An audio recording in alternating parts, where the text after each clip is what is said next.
¿Cómo están? Muy buenas tardes. Déjenme que mire el reloj. Son las 5 en punto. Era fácil en esta ocasión. Estamos en directo. Están viendo la 8 Palencia. Esto es La Tertulia. Ya saben que es el programa que elegimos en esta cadena, la televisión de Palencia, para dar la bienvenida al fin de semana. Una propuesta de debate de la actualidad para que, bueno, pues para que se formen opinión y para que estén informados, que son dos aspectos importantes. Los protagonistas indiscutibles de este espacio lo son siempre nuestros contertulios. Hoy saludamos a Carlos Hugo Sáenz. ¿Cómo está, Carlos Hugo? Muy buenas tardes, pues bien. Recién subido de ponerme la vacuna, la segunda dosis, en mi caso, que yo lo pasé, así que recién vacunado.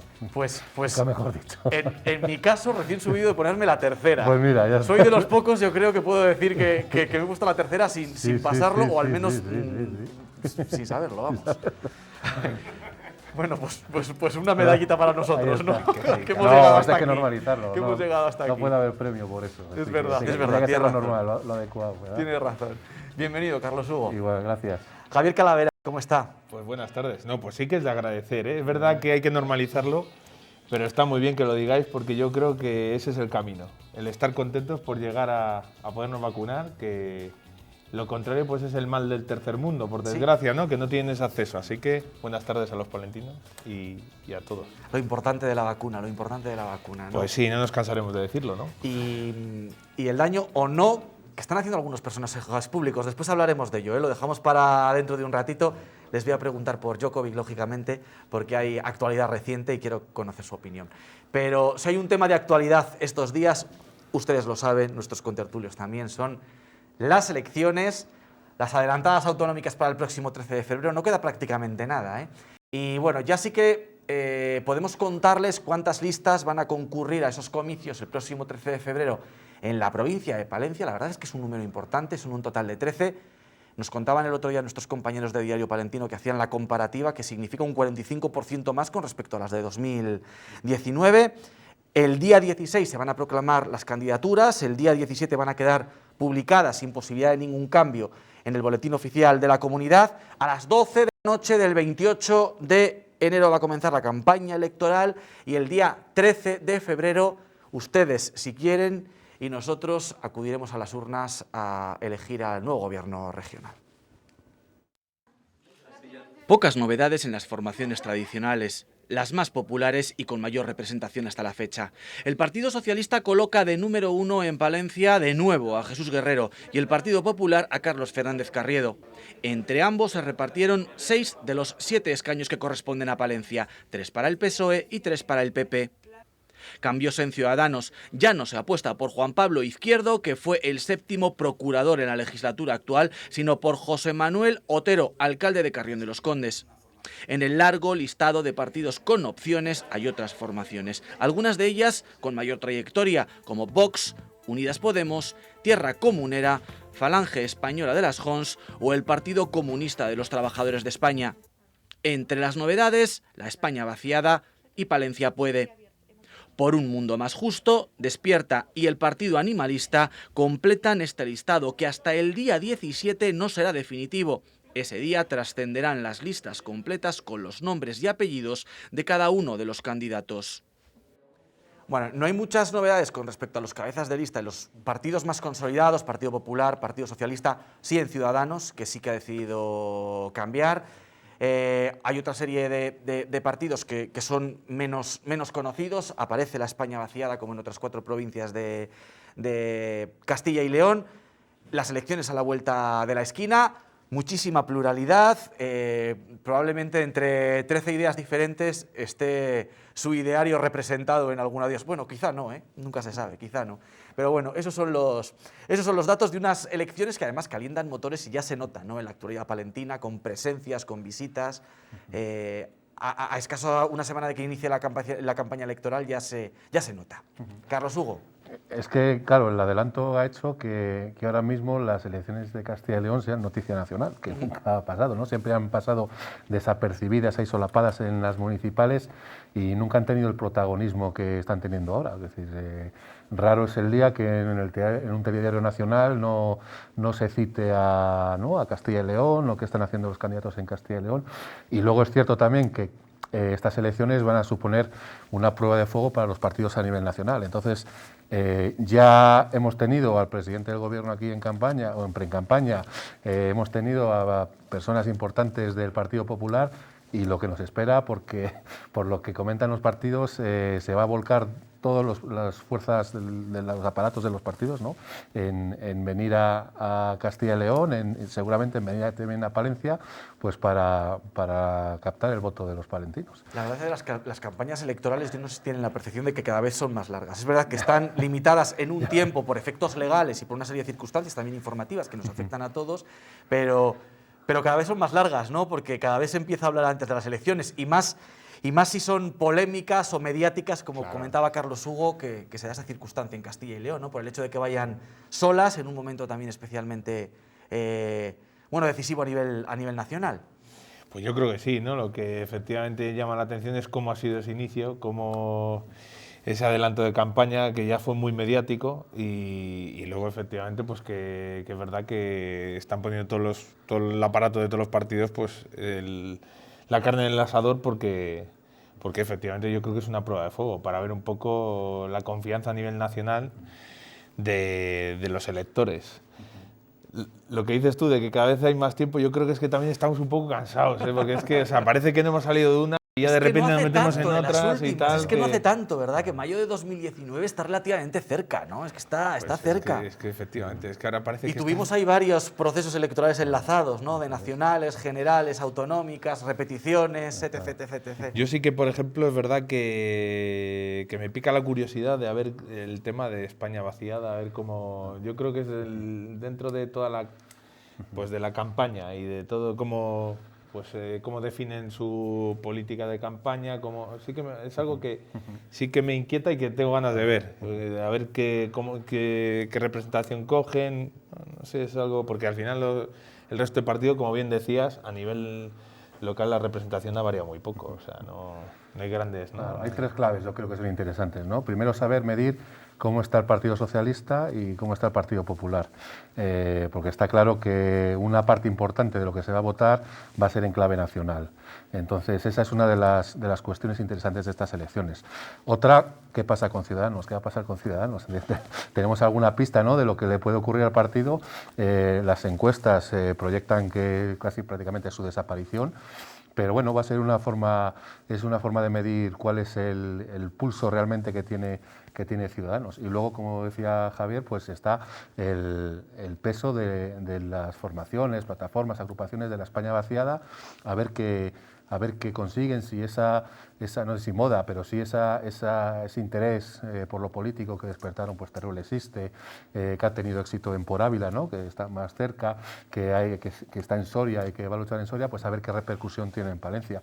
Cómo se reparten esos votos va a ser muy interesante, si los partidos fuertes, nacionales, por decirlo de alguna forma, son capaces de captar, si hay escape de votos o un trasvase de votos de esos partidos a los otros. Bueno, o sea, hay 4 o 5 claves que yo creo que hacen únicas e interesantes a estas elecciones. Por cierto, Carlos Hugo, que ya sabrá que este fin de semana, el domingo en concreto, la España vaciada, las 5 candidaturas en las 5 provincias en las que va a tener listas, se presentan de forma oficial, se van a poner el vestido de largo para presentarse a la sociedad, lo van a hacer en Ampudia y están haciendo especial hincapié en diferenciarse de otros partidos que están intentando apropiarse con otros nombres similares o parecidos el ideario que ellos llevan defendiendo desde hace algún tiempo, ¿no? Y quieren que quede claro que en el caso de Palencia, por ejemplo, la España vaciada de las listas va a ir con ese nombre, España vaciada Palencia, ¿no?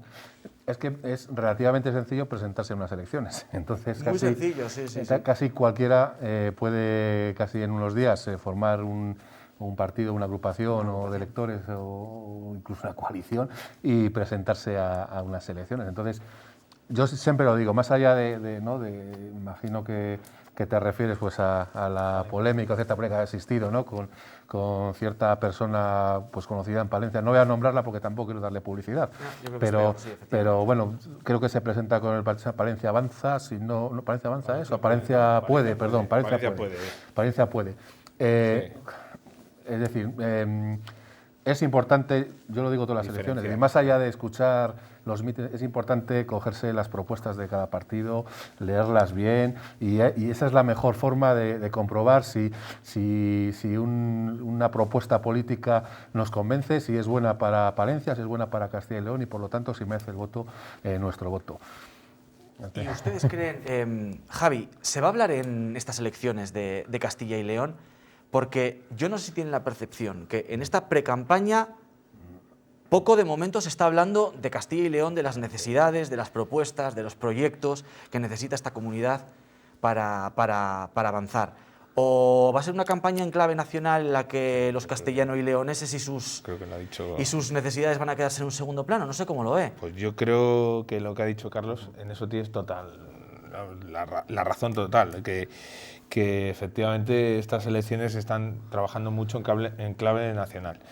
Para eso, pues efectivamente que yo creo que los electores tenemos ese hándicap de poder leer, efectivamente, o sea, ver un poco el programa y las propuestas de cada partido, o sea, muchas veces nos quejamos a posteriori, es que nos han engañado, es que tal, es que no solo consiste en escuchar en el boca a boca de la calle, yo creo que hay que leer e informarse.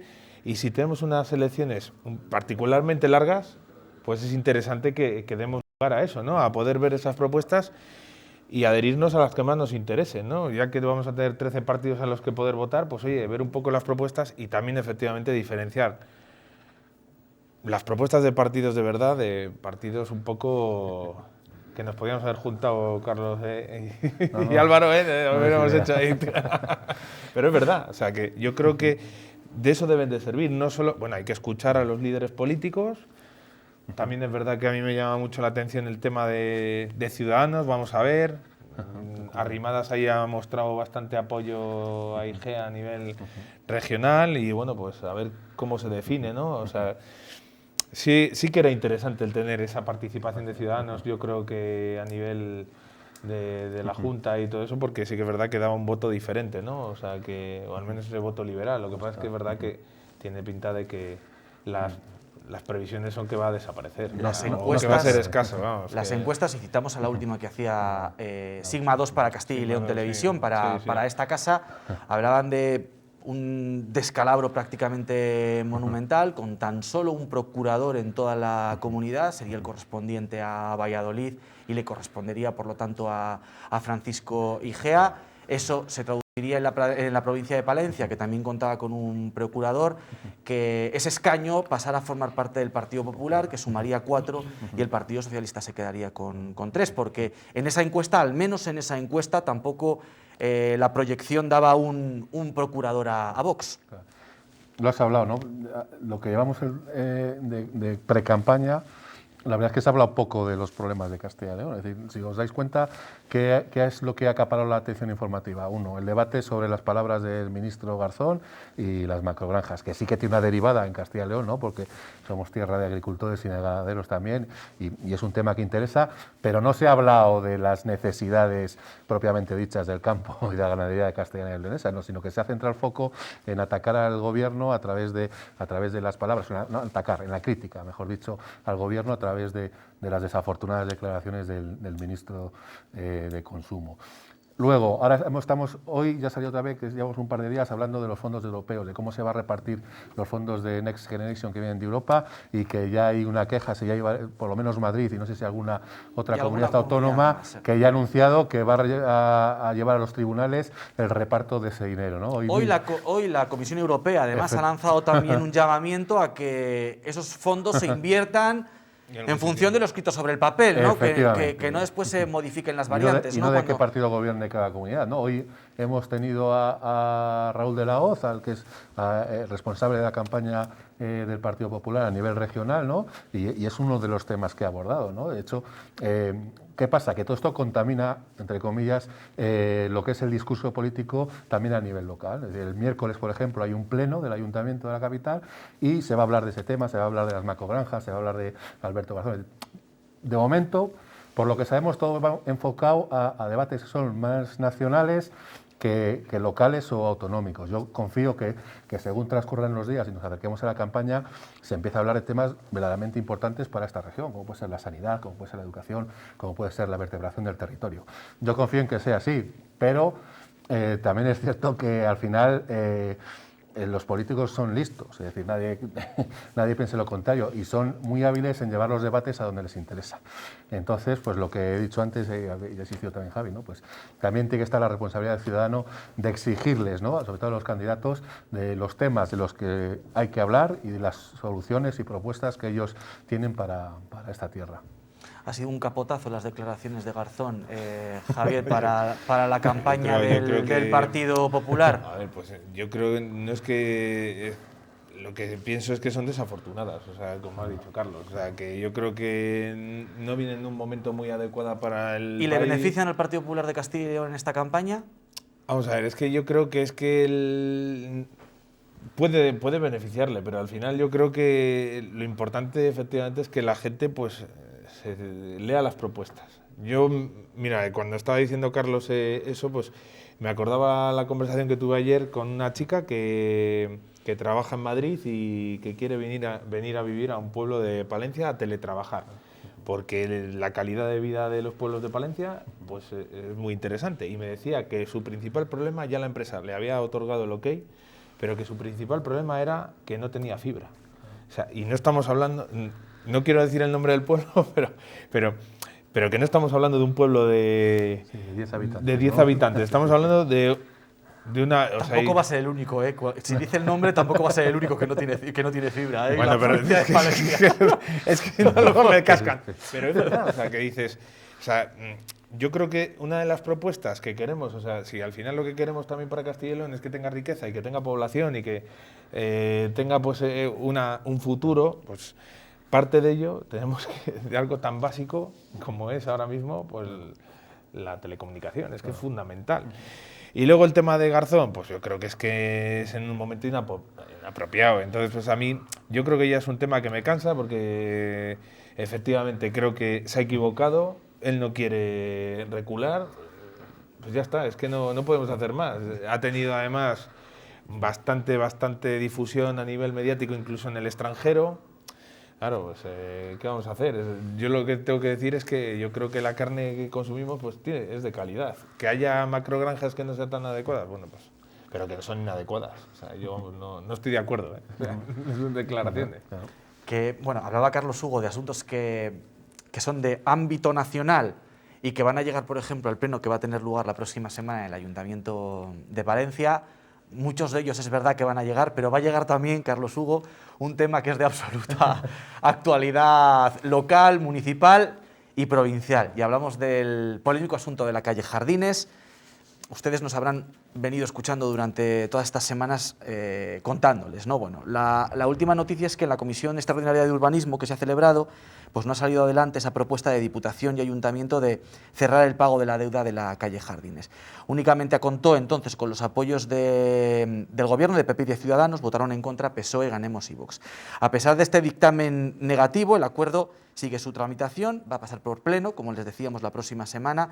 Dice el alcalde que han explicado de manera transparente y clara a la oposición este acuerdo con la Diputación y recuerdan que necesitan su apoyo, porque el plazo voluntario de cumplimiento de la sentencia expira en tan solo unos días, y eso es importante. El PSOE dice que no les han tenido en cuenta, piden a la institución provincial que además de invertir esos 9 millones de los intereses en necesidades de ciudad, que se inviertan otros 3 a mayores en el camino de San Román, en su arreglo. Ya saben que estamos hablando de una deuda por la apertura de esa calle de la Diputación con el Ayuntamiento de 26 millones de euros. Se había pedido en el Ayuntamiento la solicitud de un crédito sin intereses al Estado y hace falta que ese acuerdo, que ahora que se ha puesto sobre la mesa, que es factible pagarlo en efectivo en determinadas circunstancias, pues pase por pleno, porque si no, quizá volvamos otra vez a la casilla de partida.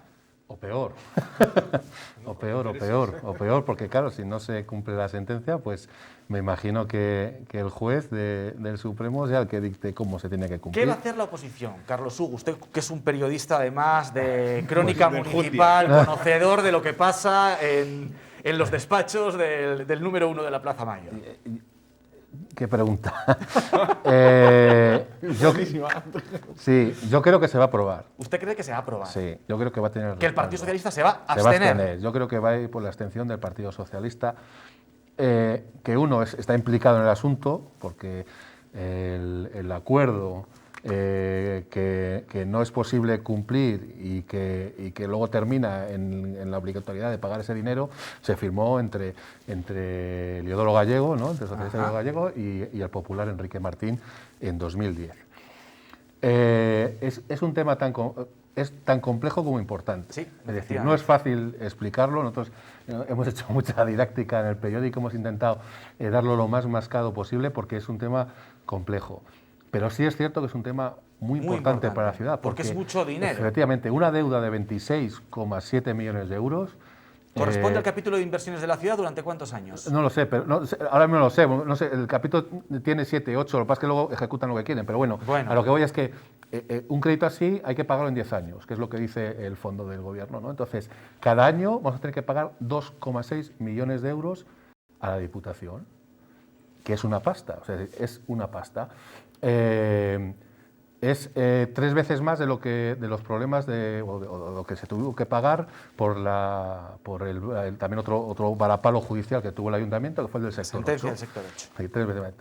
Entonces, yo no sé hasta qué punto, lo hablaba, la ciudadanía de la capital es consciente de ello. Es decir, yo reconozco que tengo amigos que me han preguntado, oye, ¿qué pasa con la calle Jardines? ¿Esto qué es? Yo le he preguntado. Yo se lo he explicado. Pero no sé hasta qué punto se han dado cuenta de la importancia de este asunto, ¿no? Entonces, ¿qué va a pasar en el Pleno? Pues que yo creo que se aprobará. Se aprobará con la abstención seguramente del PSOE. Me consta que dentro del grupo municipal hay mucho debate sobre qué hacer, porque no es fácil. Es decir, ellos pueden entender la solución técnica que se ha dado, pero luego hay una parte política que ellos echan de menos, ¿no?, que es la implicación de la Diputación con la capital. Que esto, claro, se ve desde la capital, pero alguien que viva, por ejemplo, en Saldaña, puede decir, oiga, ¿y por qué la Diputación, que se tiene que velar por el futuro, sobre todo, de los pueblos de la provincia, tiene que darle 9 millones a la capital? Es decir, es un tema muy difícil, que tiene un coste político, se haga como se haga, tanto en el Ayuntamiento como en la Diputación, y mi crítica es que quizá por eso no han sido transparentes. Es decir, hasta ahora ni el Ayuntamiento ni la Diputación han sido transparentes con el acuerdo. Faltan 3 y 2 son 5 días para que llegue el Pleno y todavía no sabemos en qué consiste el acuerdo. Sabemos las líneas generales, pero no nos han pasado el documento. No sabemos en qué se va a gastar el dinero de la Diputación, cómo se va a hacer.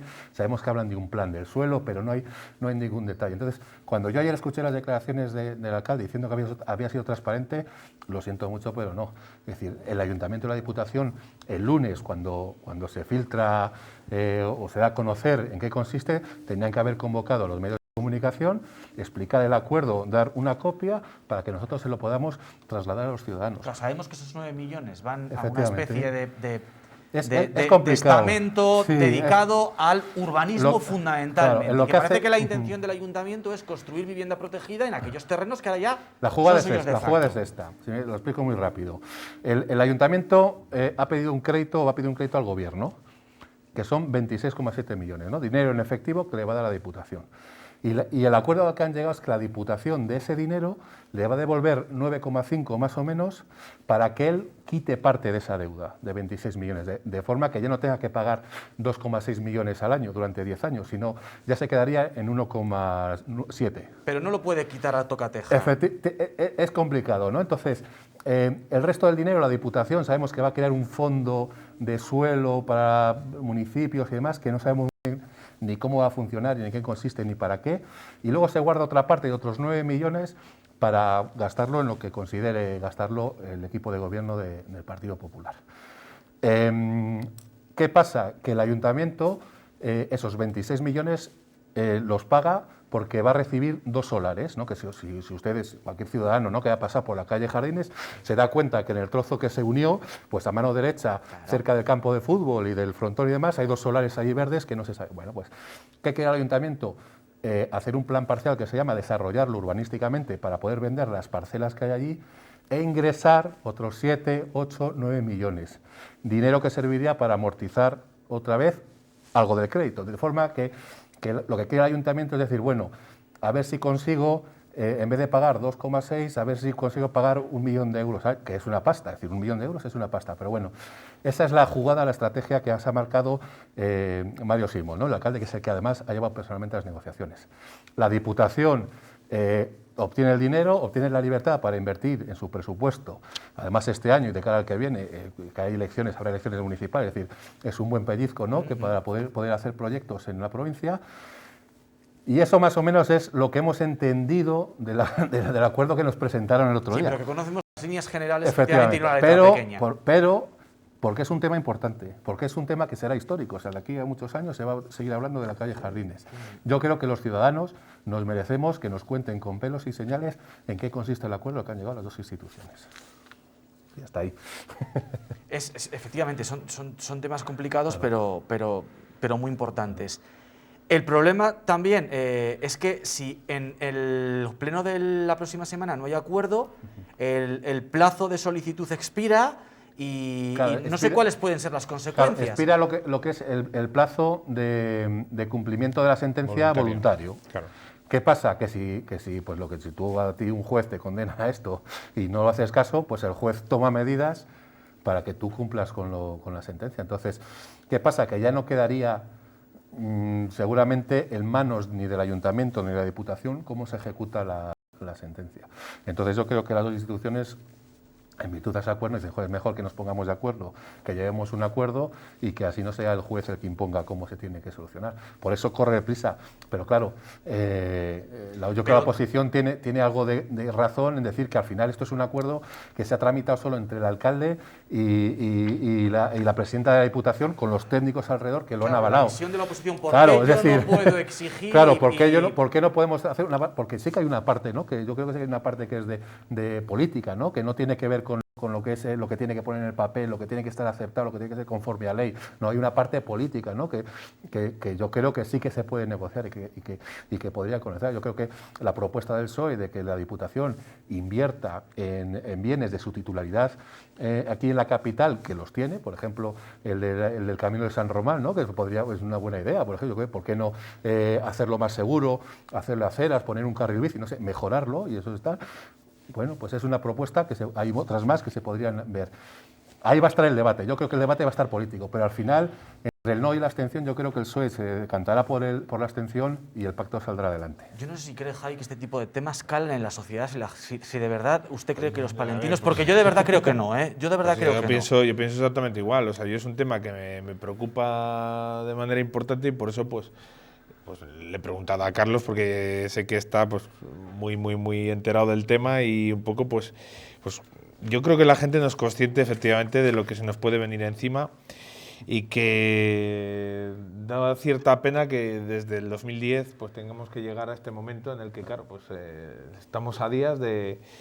Yo sí que espero y deseo que sí que lleguen a un acuerdo, que haya esa abstención por parte del PSOE y que bueno, pues que sí que se informe a nivel pues de todas las propuestas y para que haya una transparencia. Yo creo que sí que es fundamental para creer en el proyecto y también sí que es verdad que me preocupa pues que claro, que haya una cierta oposición dentro de la población de fuera de la capital, que lo vean, claro, pues como una parte de aliciente para ellos y que deseen que todo se invierta en la provincia, ¿no? Pues hombre, yo creo que nos jugamos muchísimo. Cuando cada uno tiene que defender sus intereses. Claro, es lo que pasa. Yo creo que es importante para todos, pero. Porque además están en obligación de defender cada uno sus intereses. Sí, eso está claro. Es obligatorio que los servicios técnicos de cada institución defienda los intereses propios. La Diputación también tiene parte en la capital. O sea, que sí, efectivamente. Es que si dijéramos que no fuera una. Claro, ahí está. Que una cosa es la solución técnica y otra la parte política, que también la hay, que se puede negociar. Y ahí no se ha negociado nada, ¿no?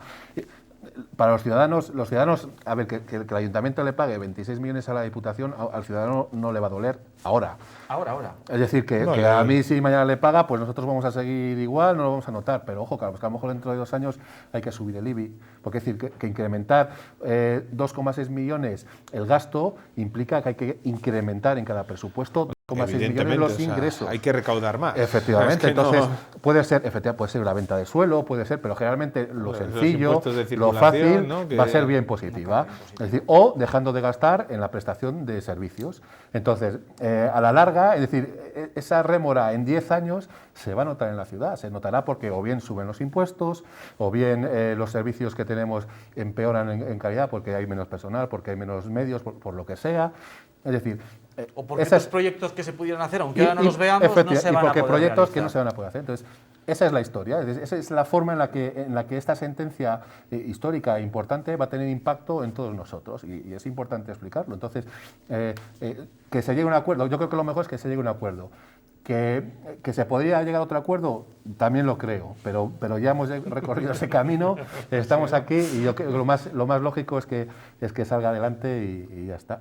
El caso de Novak Djokovic, el titular de última hora es que se ha cancelado su visado de nuevo y esta cancelación puede tener unas consecuencias que van mucho más allá de jugar un torneo o no jugarlo, porque hablamos ya de responsabilidades que pueden tener otras consecuencias mucho más graves, aparte de la deportación, incluso penas de prisión, penas de cárcel, etcétera, etcétera.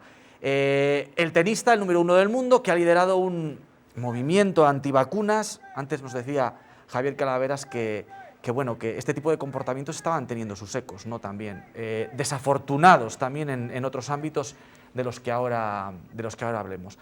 Yo no sé si creen que finalmente vamos a ver al tenista encausado en un asunto mucho más complicado de lo que supone jugar o no jugar el Open de Australia. No creo, yo creo que le mandarán para su país, le pondrán una multa como mucho y en todo caso pues le dirán que no puede volver en un par de años, pero no va a pasar de ahí porque tampoco a Australia le interesa, yo creo, enfrentarse a un tenista de primer nivel y darle además motivos para lanzar los mensajes que lanza, ya no solo él, que él suele estar bastante callado, sino su padre y toda la parafernalia que se ha montado alrededor de su decisión de no vacunarse. Y la pregunta es, si esto mismo en un país tan restrictivo como ha sido Australia le hubiera pasado, le hubiera ocurrido a un ciudadano de a pie, a un ciudadano cualquiera, ¿qué es lo que hubiera ocurrido? Está clarísimo, o sea, estaría en su país de vuelta inmediatamente. O si se pone rebelde, pues otra serie de circunstancias. Yo creo que al final es un tema que efectivamente está teniendo pues la gente que está luchando contra este virus. Entendemos que nuestra arma, nuestro escudo y nuestra lucha es el vacunarnos, el convencer a la población, no el convencer, el que se normalice esto. Estamos viendo que toda la gente que se vacuna tiene efectos secundarios prácticamente mínimos y aparte de eso los ingresos en el hospital se están minorizando. El 80% de la población que ingresa en hospitales, por desgracia, es gente que no está vacunada. Podemos pensar que es un porcentaje muy bajo, pero es que si, por ejemplo, vemos, por ejemplo, en Palencia, estamos hablando de en torno a un 10% de la población, pero es que un 10% de la población son cerca de 8.000 personas. Es que 8.000 personas no vacunadas supone, pues a nivel sanitario, pues un desequilibrio muy, muy importante.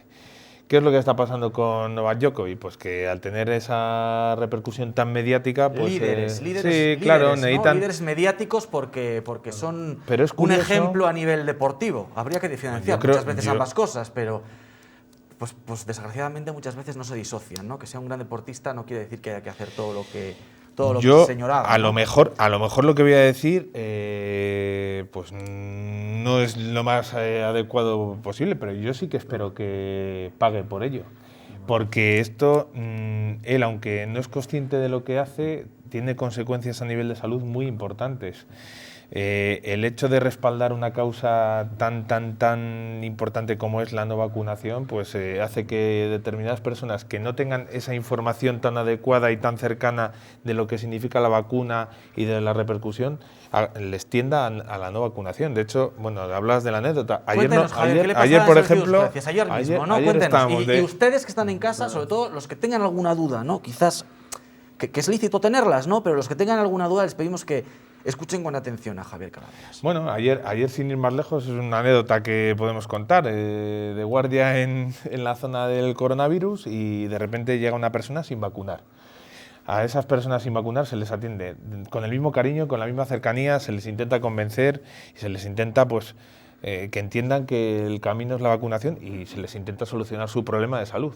Bueno, pues en concreto ayer una persona pues bueno, estaba bastante irritado por tener la enfermedad, dio positivo en test de antígenos, se le hicimos allí y pues empezó un conato de agresividad, bueno, de enfado que también pues al final repercutió contra los sanitarios y nos decía, dice, si es que vosotros no tenéis la razón y el que tiene la razón es Novak Djokovic. O sea, y ya pues una serie de cosas que bueno, que en el devenir al final evidentemente se dejó atender y bueno, pues este señor requirió... ¿Les llegó a agredir? No. ¿Qué les hacían los sanitarios?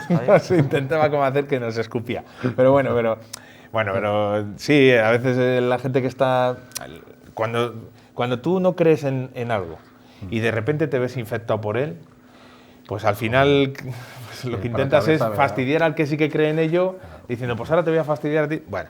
Bueno, no nos llego a agredir. O sea, yo entiendo que lo que quiero llegar al quid de la cuestión es fundamental, es que personajes como Novak Djokovic no nos tiene que guiar. Es decir, es el número 1 del tenis, es una pasada verle jugar, pero yo me quedo con la humildad de Nadal, que siempre dice, mire, yo de esto, ha dicho primero, a nivel de salud me fío de la gente que entiende, que son los sanitarios. Y a nivel, pues sí, si el juez ha dictaminado que Novak Djokovic tiene que jugar el torneo, pues me tengo que fiar de las leyes, porque yo tampoco entiendo de leyes, yo me dedico a jugar al tenis. Dice el Marca ahora mismo que, bueno, cancelado su visado, que es lo que estábamos contando de nuevo, y dice el Marca que será detenido en las próximas horas. Me imagino que le detendrán para es que el problema de Novak Djokovic, y yo creo que, bueno, luego dejo hablar a Carlos y tal, el problema no es solo que no se ha vacunado, sino que ha mentido y ha expuesto a población vulnerable, como pueden ser unos niños, o sea, sabiendo que él era positivo, y luego ya, por ejemplo, vosotros, dentro del gremio de periodismo, también os tenéis que sentir agredidos porque el día 17, después de decir el que ha dado positivo, y lo sabe, y hay un documento certificado, el 17 da una entrevista a una periodista que encima le pregunta a él que si, y le dice que no está infectada. O sea, le engaña a la periodista, da un testimonio con ella, no, es que fue con mascarilla, pero se hicieron fotos sin mascarilla.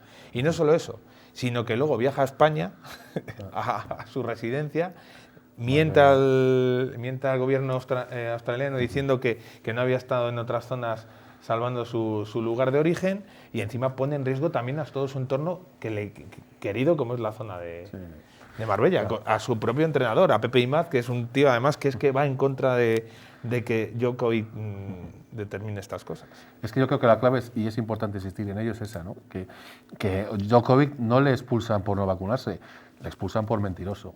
Le expulsa por creer que tiene unos derechos que el resto de los ciudadanos no tienen. Es decir, que él puede entrar como quiera en el país, que puede saltarse la ley sanitaria. Aquí podría jugar al tenis. Perfectamente, claro. Y creo que en Francia, por ejemplo, también ya está inscrito en el Roland Garros y va a jugar igual, ¿no? Efectivamente, pero claro, si tú quieres ir a Australia, que es un país que desde el principio de la pandemia ha sido muy duro, hasta el caso de que ha llegado a confinar ciudades enteras por un caso. Sí, claro, decir, no, bueno, yo es que voy, no, mira, yo no me vacuno, no, y digo que además que tengo intolerancia, no, tal, a no sé qué. Aquí en España también ha tenido repercusión porque, por ejemplo, en Marbella, claro. En Andalucía, el pasaporte COVID es fundamental, claro, y Djokovic no le tiene, y entonces a los restaurantes a los que habitualmente él, claro, pues no puede ir. Y, oye, y es que también hay que respetar, por ejemplo, a todos los sitios privados, por ejemplo, que dicen, oiga, es que esta gente no vacunada está poniendo en riesgo también mi negocio. Claro. Que es que esto ya no es solo un tema de salud, claro, es un tema de que es una cadena. Claro, es un debate interesante, ¿no? Porque es decir, yo no soy partidario de obligar a la gente a que se vacune. Claro. O sea, yo no lo soy. Y la libertad de cada uno tiene que saber elegir. Pero yo siempre he dicho, sí soy partidario de hacerle ver las consecuencias que tiene. Y si las tiene que pagar, que las pague. Pero ni vamos a convencer, ni el caso Djokovic va a convencer a la gente de que se vacune. Es decir, los que creemos en la vacunación, pues seguiremos apostando por lo que dicen los médicos, y los que no creen, pues seguirán despotricando y diciendo que que la industria es una mentirosa, que tal. Es muy difícil cambiar de opinión a dos, yo creo que bloques de población, uno minoritario y el otro mayoritario, pero que están polarizados, ¿ya? Entonces, importante que existir eso. ¿Por qué se echa a Djokovic? Porque mintió.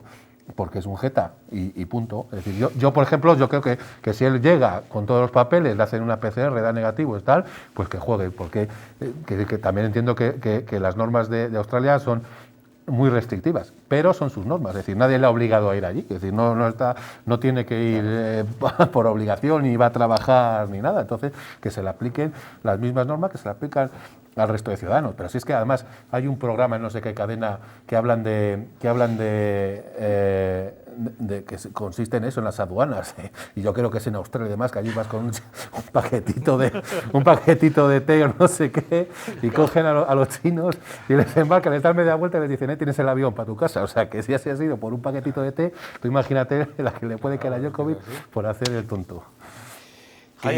Sí que me parece muy interesante una cosa que ha dicho Carlos Hugo. Yo creo que el camino, sobre todo, yo creo que hemos pasado ya del 2019 ahora al 2022, ya llevamos mucho tiempo conviviendo con el virus, vamos a tener que seguir conviviendo con él, y esa es la manera de superarlo, porque esto no es que se vaya a ir, es que va a convivir, y lo llevamos diciendo desde hace mucho tiempo.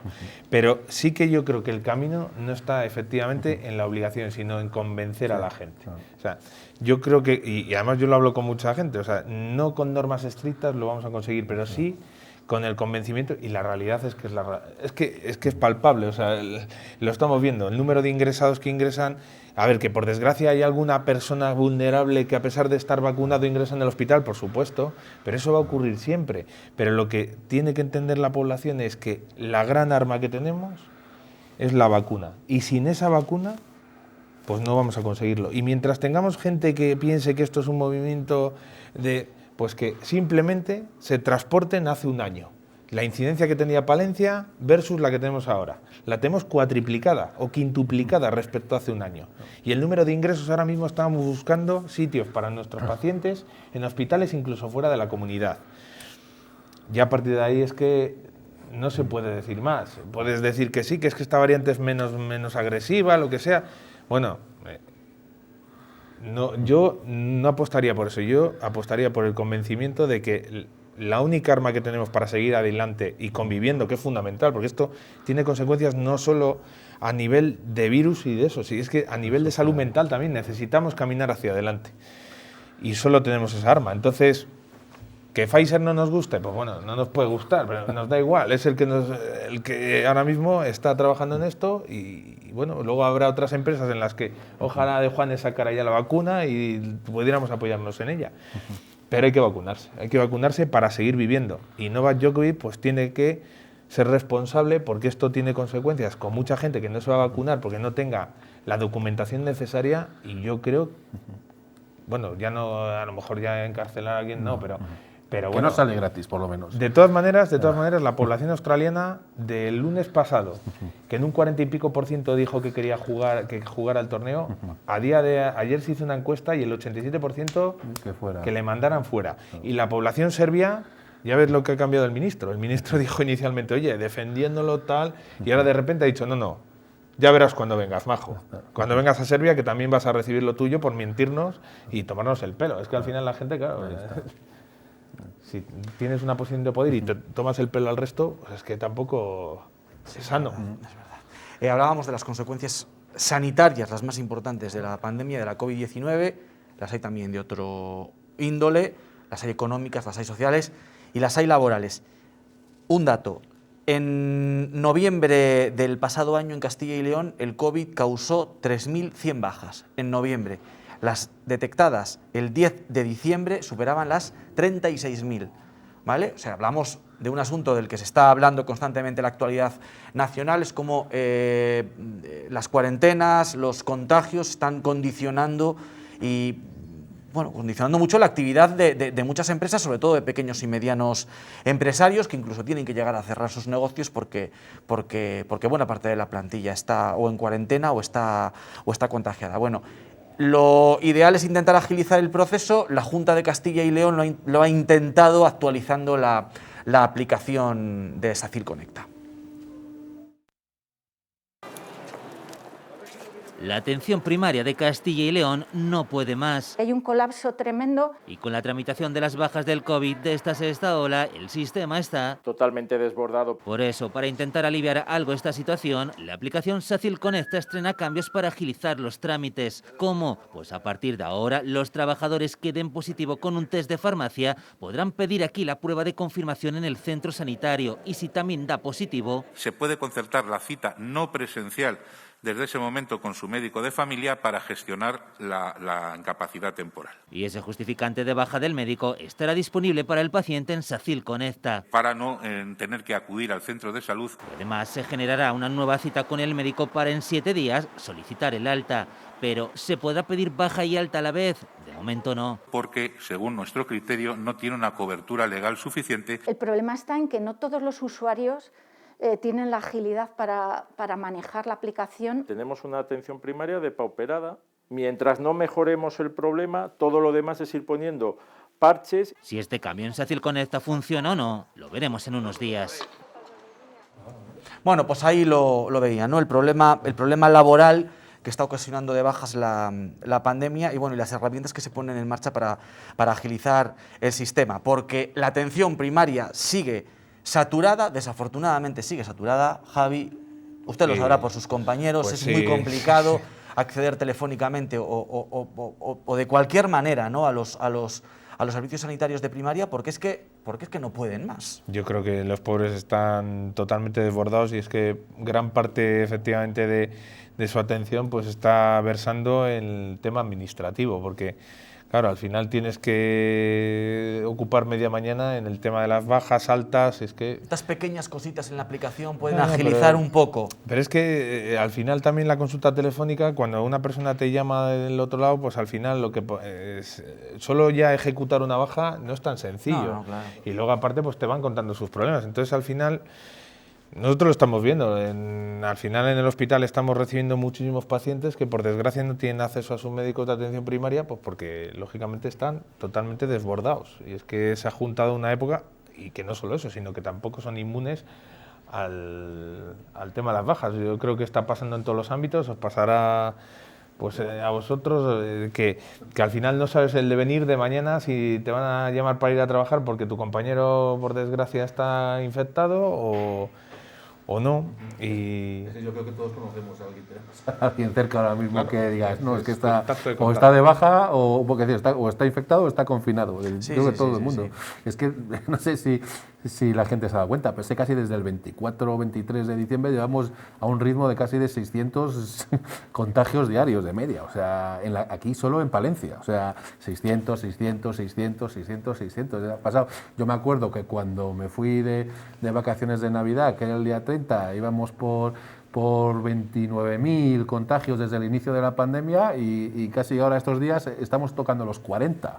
O sea que, y eso ha sido porque se transmite mucho y es muy fácil contagiarse. Entonces, claro, yo creo que, no sé quién lo explica muy bien, claro, se puede saturar el sistema por dos razones, porque todo el mundo se contagie, claro, de gravedad, y eso exige una atención inmediata, o porque mucha gente se contagie, y claro, va a haber un porcentaje, cuanto más gente, pues mayor es el porcentaje de gente que necesita un médico. Es decir, que al final el resultado, aunque los síntomas sean leves o más leves, o aunque parezca que se pasa mejor esta sexta ola, los contagios, pues al final eso satura los sistemas sanitarios, ¿no? Es decir, y mucho me temo que no hay mucha solución. Ojalá que el librar a los médicos de tramitar la baja o demás, pues ayude un poco, pero yo tampoco creo, la verdad, que vaya a solucionar, porque yo hasta que no pase esta sexta ola, y a ver si la semana que viene ya parece que estamos tocando ya el pico, ya empieza la bajada y demás. El consejero era optimista, el nuevo consejero ojalá, de Sanidad.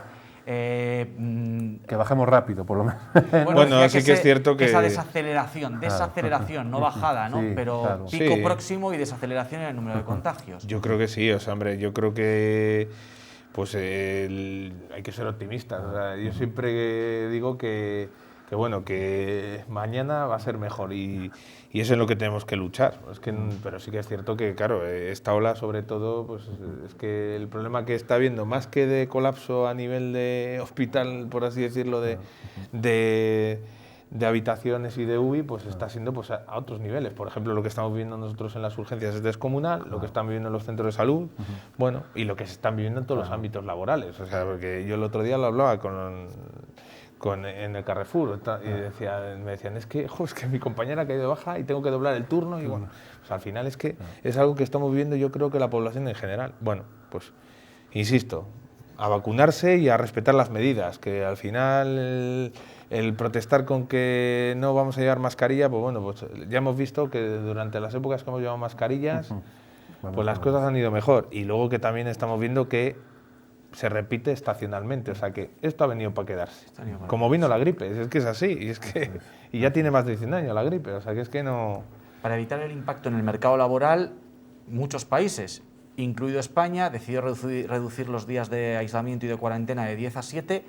En algunos países europeos, si no me equivoco en el Reino Unido, están en 5, o no se están debatiéndolo ya. 5 o 3 días, sí. Pero es verdad que el debate de los 5 días, atendiendo a la situación laboral que se está planteando, está ahí. No sé si te han implantado en España como en otros países de Europa, pero bueno, está ahí. Yo no sé si es excesivo o no. Lo que sí que estamos viendo es que las medidas de contención, como pueden ser las mascarillas, el lavado de manos, etcétera, etcétera, y pues tienen su efecto positivo de cara a la transmisión. Entonces, que muchas de la gente, si tiene solo 5 días de baja, va a ser transmisora después de ello, pues seguramente sí. Entonces, ahí sí que es importante, y eso se está haciendo mucho hincapié en Europa, en la vida normal no social. Y es que eso, la gente a veces, no sé si lo comprende o no, o sea, el que tú puedas volver a tu vida normal quiere decir que una cosa es eso y otra cosa es que de repente te vayas a juntar con toda la gente que no hayas estado esos 5 días. Es decir, todo lo que te permita estar con mascarilla, como estamos haciendo ahora nosotros. Es así. Ahora, no nos vamos a ir a tomar una cerveza juntos, porque de momento pues la situación no invita a eso, o no nos la vamos a tomar ahora, ¿no? Pues eso es la vida normal, no social, al menos durante unos días. Entonces eso es lo que se está un poco luchando, yo creo, a nivel europeo, pero bueno, también un poco en base a que es que no hay otra solución. Yo el problema que veo, ¿sabes cuál es? Que se empiece a tomar decisiones no desde lo sanitario, sino desde lo económico. Claro. Entonces, a mí me parece bien que el plazo de confinamiento se rebaje si está apoyado científicamente, es decir, si dice, no, mira, pues que mira, hemos notado que a partir del 5.º día pues hay una bajada de potencial de tal y se puede hacer determinadas cosas. Bueno, pues lo entiendo. Claro, si es para arreglar el mercado laboral, para eliminar el número de bajas, al final es dispararse en los pies.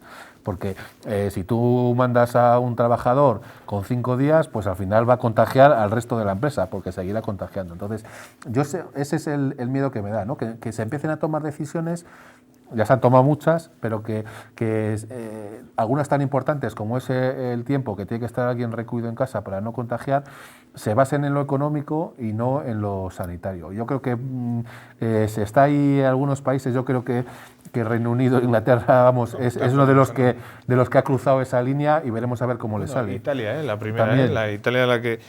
A ver, el tema sobre todo es que el hecho de no tener sintomatología nadie te dice que vayas a no contagiar. Y luego cada test que tenemos tiene su utilidad, o sea, tenemos el test de antígenos que tiene su utilidad y tienes los test PCR que son muy variados, porque la gente oye PCR y cree que es que tenemos varios PCRs. Entonces, tenemos PCRs para saber si contagias, PCRs que determinan si eres positivo o negativo. Bueno, entonces es que es un tema muy complejo. Que si hay algún estudio científico que determine que a los 5 días dejas de ser contagioso, pues depende de la persona, porque tenemos jugadores de fútbol que tienen un poder económico descomunal, como hemos visto en los clubes de fútbol, que se han ido testando de una manera muy, muy secuencial y a los 4 días no son contagiosos. Pero también tenemos gente que incluso 28 días después del positivo lo sigue siendo. Entonces, es que, ¿dónde pones el corte? Hombre, lo sensato, cuando tampoco había tanta incidencia, efectivamente era lo de los 14 días. Bueno, como herramienta, ahora que hablaba de lo importante de testarse, ¿no? El precio fijo de los test de antígenos a partir de este sábado, una decisión que llega con polémica porque llega después de unas Navidades en la que quien más, quien menos, ha gastado un dinerillo en test de antígenos, ¿no?, para intentar que las reuniones familiares, si es que las tenían, fueran lo menos peligrosas posibles, y también por parte de los farmacéuticos, que habían hecho acopio de material y que a partir del sábado lo van a vender a un precio pues que es inferior al que lo adquirieron. Por lo tanto, hablan de pérdidas económicas. En cualquier caso, que sea accesible, supongo que es una buena noticia, no más allá de que no sea infalible. Yo, mientras tengan calidad, sí, porque también hemos visto que en todo esto, pues el mercado de antígenos ha habido mucha variabilidad y ha habido que retirar muchos del mercado. Entonces, el que genere una falsa seguridad y al final sean test que no sean adecuados, a mí eso me preocupa.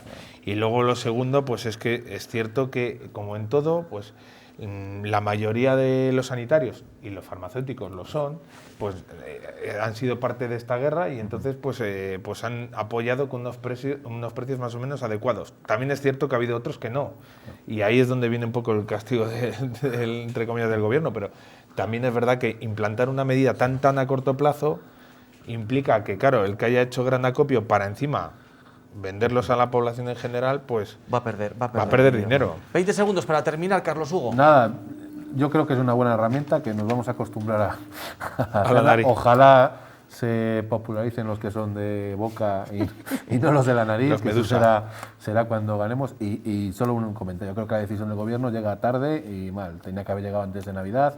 España no es un oasis, es decir, si lo puede hacer Alemania, Portugal, si lo puede hacer Francia, si lo puede hacer Reino Unido, si lo puede hacer Portugal, lo podía haber hecho España perfectamente y no lo hizo.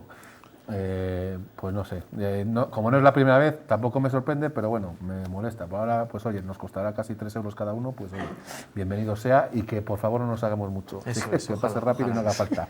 Carlos Hugo Sanz, que es periodista de Diario Palentino, Javi Calaveras, que es médico en el Hospital Río Carrión, en el servicio de urgencias. Ellos han opinado, pero yo creo que además nos han formado, que las dos cosas en este caso son importantes y han aportado mucho a los temas que hemos puesto hoy sobre la mesa. Así que las gracias por adelantado. A ustedes y a la gente que está en su casa, por supuesto, por ser fiel a la programación de la 8. Que pasen un buen fin de semana, sigan en compañía de nuestra programación y sobre todo sigan teniendo un poquito de cuidado, que ya queda menos. Venga, adiós.